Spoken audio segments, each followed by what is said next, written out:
Vamos a pasar, ya la tenemos en espera y le agradecemos su presencia a nuestra primera entrevistada.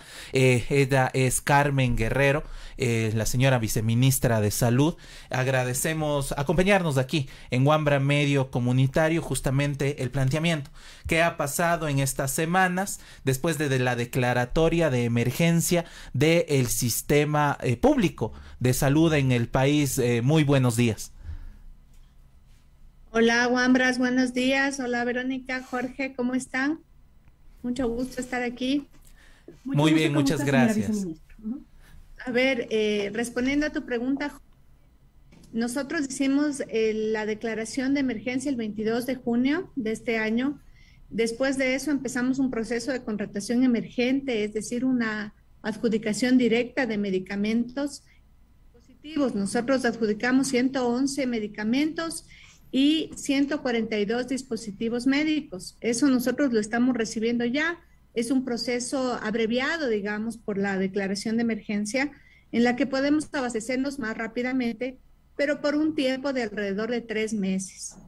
Después de esto, o más bien dicho, al mismo tiempo, nosotros estamos haciendo otros procesos de compra, porque ustedes entienden que el proceso de abastecimiento es bien complejo y no se puede hacer por un solo mecanismo.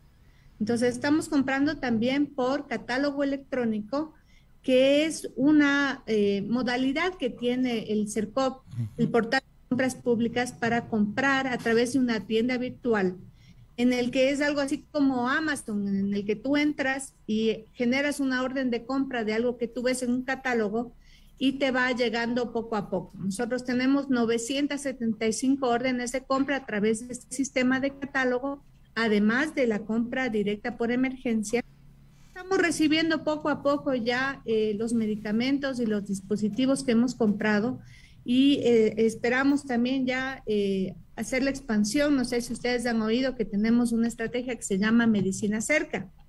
Este es otro de las estrategias de abastecimiento en el que nosotros externalizamos con farmacias externas. Prescribimos la receta dentro de nuestros hospitales y el paciente sale después de una validación de esta receta de un bioquímico y recibe su medicación afuera en las farmacias que nosotros tenemos en convenio. Hasta el momento, por esta estrategia de medicina cerca de las farmacias externalizadas, nosotros ya hemos despachado casi 10,000 recetas y hemos prescrito casi más de 22,000 recetas. Entonces, como es un proceso en el que estamos por varias estrategias tratando de abastecernos y esperamos que ya con todo esto y aumentando también la cantidad de medicamentos y dispositivos que estamos comprando, seguir abasteciendo a nuestras unidades operativas, a nuestros establecimientos, hospitales y centros de salud. Señora viceministra, y justamente para el 5 de agosto estaba previsto, se había anunciado que el ministerio iba a comprar alrededor del 90% del cuadro básico de medicinas. ¿Cómo procedió esta compra? Al momento, ¿cuánto del cuadro básico de medicinas está completo? A ver, nosotros tenemos dentro del cuadro básico como 783 medicamentos que consideramos esenciales. Además de esos hay muchos más, hay más de 1,000 medicamentos y de formas farmacéuticas. Y nosotros estamos comprando, como les decía, ya en firme 111 medicamentos a través de la compra de emergencia, 155 a través del catálogo y tenemos más de 149 este rato en la externalización de farmacias. Estamos, obviamente todavía no tenemos todo. Aparte de estas tres formas de abastecimiento, las unidades operativas están comprando cada uno sus necesidades por la compra regular. Es decir, ellos siguen comprando dentro de sus hospitales la necesidad que ellos tienen, porque cada uno de los hospitales tiene una necesidad diferente. No es lo mismo un hospital básico en la sierra que un hospital de especialidades en la costa. Cada uno tiene un listado de medicamentos, a pesar de que son estos 783 los que se necesita en general para toda la red, para todo el país, en todos los niveles de atención. Cada uno tiene un listado específico de medicamentos. Entonces, estamos nosotros al momento en el 70% de abastecimiento y estamos recibiendo ya las compras de todas las maneras, todas las estrategias de abastecimiento que yo les estaba comentando. Y justamente ahí la pregunta, y sabemos usted, si mal no me equivoco, antes era directora del Hospital Eugenio Espejo, ¿cómo llegamos a este punto? O sea, ¿cómo llegamos al punto de desabastecimiento de medicamentos? ¿Y qué hacer para que esto no ocurra? Porque estamos en emergencia, se puede viabilizar las compras, la emergencia da esas características para viabilizar las compras, pero ¿cómo llegamos al punto del desabastecimiento y de la crisis en el sistema público de salud? Hay muchas situaciones por las que pasamos como país. Yo sé que a veces suenan un poco como excusas de este tema de la guerra, de la pandemia, etcétera, pero son cosas que se van sumando. Tuvimos un cambio de gobierno, el momento en que se recibió el ministerio en mayo del 2021, todos los recursos del ministerio estaban destinados a la compra de vacunas y no teníamos un plan, no había un plan cuando se asumió este ministerio de cómo se iba a hacer este abastecimiento, porque la prioridad para el país en ese momento era abastecerse de vacunas. Además de eso, el tema con los proveedores es bien complejo porque hubo una crisis bien importante de contenedores en el que no llegaron medicamentos, y así tú quisieras comprar y tuvieras el presupuesto necesario, nadie te vendía estos medicamentos. Obviamente hacer una compra centralizada como la que se está haciendo ahora es mucho más atractivo para un proveedor que venderle a más de 2,000 unidades operativas del ministerio que te van comprando un poquito, un poquito, un poquito. Para ellos es mejor hacer una sola venta grande que les resulta mucho más atrayente. Hay algunas estrategias que se están utilizando ahora que no se utilizaron antes y que probablemente no se tuvo la reacción con la rapidez adecuada para que las unidades operativas no se desabastezcan.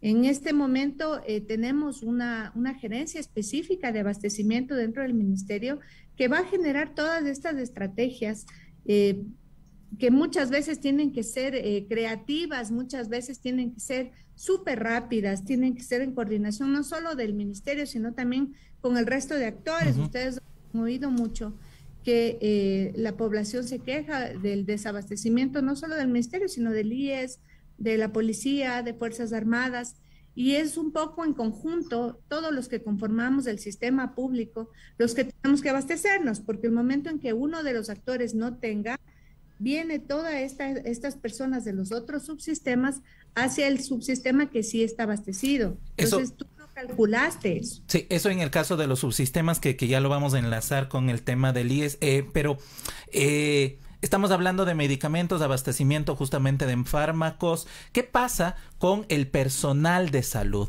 ¿Y qué pasa justamente con, hemos conversado con algunos gremios, médicos, médicas de diferentes hospitales que nos dicen que la atención no solo depende de los medicamentos, sino de que exista personal suficiente en las unidades de salud para abastecer y atender? Así es, definitivamente la parte de medicamentos y dispositivos, que muchas veces nos enfocamos solo en eso, es solo una pequeña parte de la atención médica. Las unidades necesitan equipamiento, talento humano, infraestructura, inversiones en otro tipo de ítems que no siempre nosotros identificamos.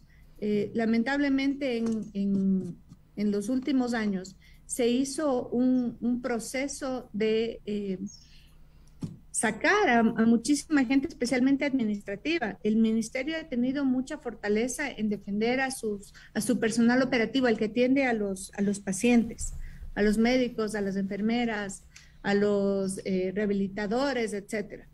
Pero todo ese personal administrativo, que es el que está detrás del proceso de abastecimiento, precisamente de las compras, del mantenimiento de los equipos, los biomédicos, los ingenieros, los arquitectos, los abogados, que son los que nos ayudan con todos estos procesos de compra pública y de mantener a nuestras unidades operativas, han estado en un desmedro importante, y eso nos está pasando la factura. Estamos trabajando precisamente en fortalecer a todo el talento humano, no solo el área operativa, sino también el área administrativa, que es el que mantiene a los establecimientos funcionando. Ahora, señora viceministra, tenemos una situación muy concreta que es la de los pacientes en situación grave, crónica, enfermedades catastróficas. Hace un par de semanas nada más dábamos cuenta en este medio sobre la muerte de 2 niños con cáncer. ¿Qué les podemos decir a estas personas que sienten que justamente la atención en medicina está bastante desmejorada, los medicamentos no llegan? Dentro de todos los procesos de abastecimiento, además de estos procesos en los que ya se incluye la medicación oncológica, hay un proceso específico de abastecimiento de medicamentos oncológicos, especialmente para los hospitales especializados, como es el Baco Ortiz, como es el Eugenio Espejo, como es el Abel Gilbert, el ICASA, que están en proceso ya de compra y de abastecimiento. Muchos de estos medicamentos ya están disponibles. Tenemos ahí un conflicto muchas veces con las asociaciones y con los gremios incluso de médicos que deciden que el medicamento tiene que ser de una marca específica y entra en un proceso de judicialización en el que no podemos abastecernos de cualquier medicamento, sino que tiene que ser de una marca específicamente. Eso nos entorpece el proceso y lleva más tiempo. De todas maneras, estos procesos judicializados y los procesos de compra de enfermedades catastróficas y raras, entre los que están incluidos los pacientes oncológicos, están financiados por una línea específica que ya está dentro de los hospitales y que ellos se están abasteciendo.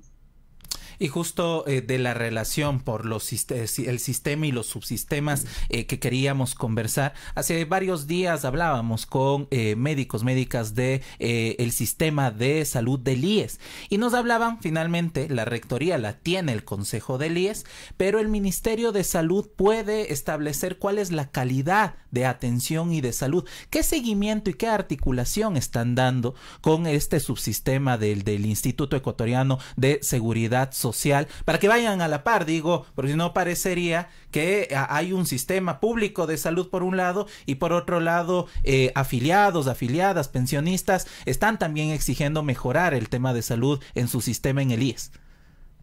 Nosotros tenemos una red pública integral de salud. Esta red pública está conformada por todos los subsistemas públicos de salud. Tenemos un comité de gestión de red en el que están integrados cada una de las máximas autoridades del Ministerio, del IES, de la Policía y de las Fuerzas Armadas. Dentro de este comité se tratan todos los temas en común y sale toda la normativa necesaria que tiene el sistema. El Ministerio como ente rector puede sacar toda la normativa, los lineamientos, los controles de calidad, como ustedes han dicho, que después las agencias adscritas como el ACES, por ejemplo, que es la Agencia de Control de la Calidad, puede ir a verificar en los establecimientos de salud que efectivamente se cumpla toda esta normativa. Pero más allá de solo tratar un tema normativo y solo de pasarnos papeles y de decirnos mutuamente cómo tenemos que trabajar, se está haciendo un trabajo súper coordinado con el IES especialmente, que es con quien la ciudadanía presenta más inconvenientes, para tratar coordinadamente de todos los temas claves como son el abastecimiento, como son la atención en primer nivel, que el IES no tiene muchas unidades operativas, el tema de los contact centers, sacar un lineamiento específico conjunto. Nosotros también tenemos un contact center para agendamiento y si bien no tenemos los mismos problemas que ellos tienen en este momento, sí necesitamos hacer en conjunto unos lineamientos para que los pacientes vayan a donde vayan, reciban el mismo tipo, la misma calidad de la atención y que sobre todo que sea una atención oportuna.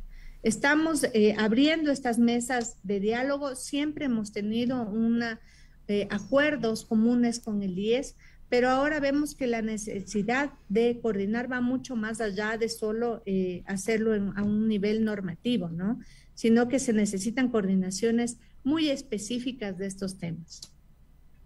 Ahora, hasta el mes de junio estaba presupuestado, bueno, más bien dicho, estaba transferido el 39% del presupuesto de salud. ¿Cómo avanza la ejecución presupuestaria?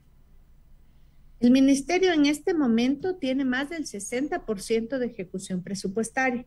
Eso quiere decir que nosotros estamos un poquito por arriba de lo que debíamos estar. En este momento deberíamos tener el 58% de ejecución porque el presupuesto es para todo el año. Entonces, cada mes nosotros debemos tener una ejecución del 8.3%. Deberíamos en este momento estar en el 58 y estamos por encima del 60.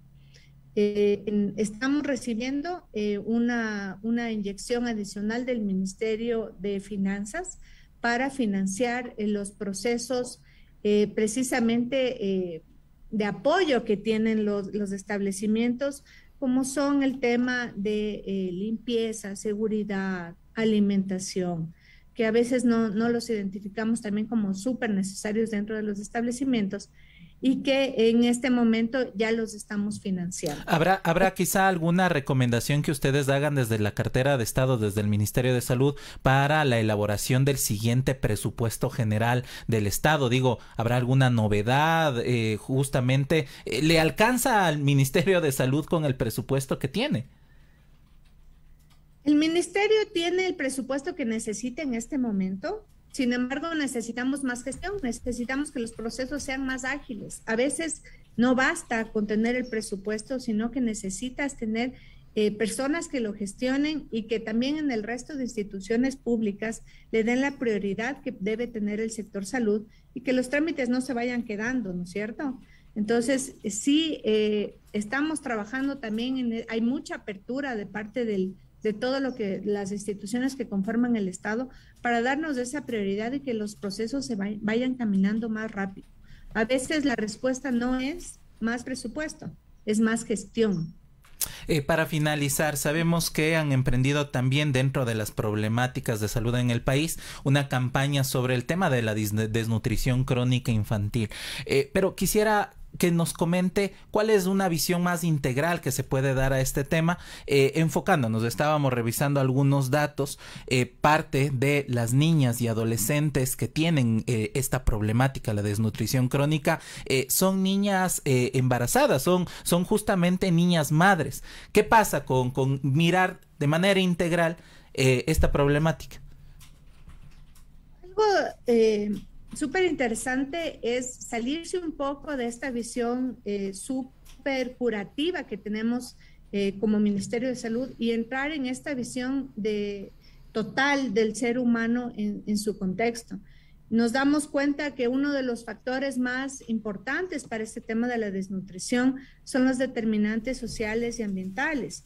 Son personas que viven en pobreza, que tienen un acceso muy limitado a educación, a salud, a saneamiento, a servicios básicos y sobre todo se han priorizado más de 750 parroquias en los que determinamos que existía un nivel súper alto de desnutrición y se determinaron prioridades para atenderlas 250 por año.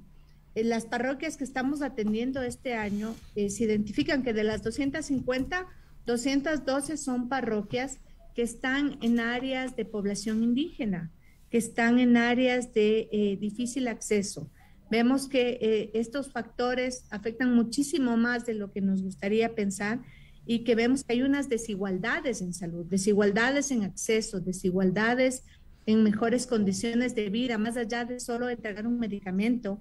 Es un proceso de que les tenemos discriminados un poco hacia un lado en todos los aspectos de la sociedad, no solo en el tema de salud.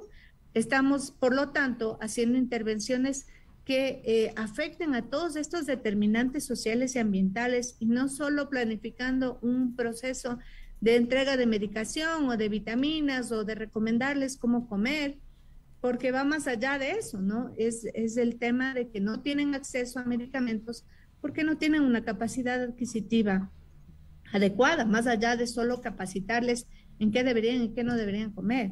Entonces, estamos haciendo esta campaña de desnutrición. Nuestro objetivo es disminuir la desnutrición infantil, pensando en que estos niños no solo están enfermos, no es una enfermedad, es un problema social y que estos niños son los líderes del futuro y que en este momento, en menores de 5 años, es donde podemos hacer una diferencia para tener mejores ciudadanos en el futuro, mejores líderes y una mejor sociedad también para nuestro país.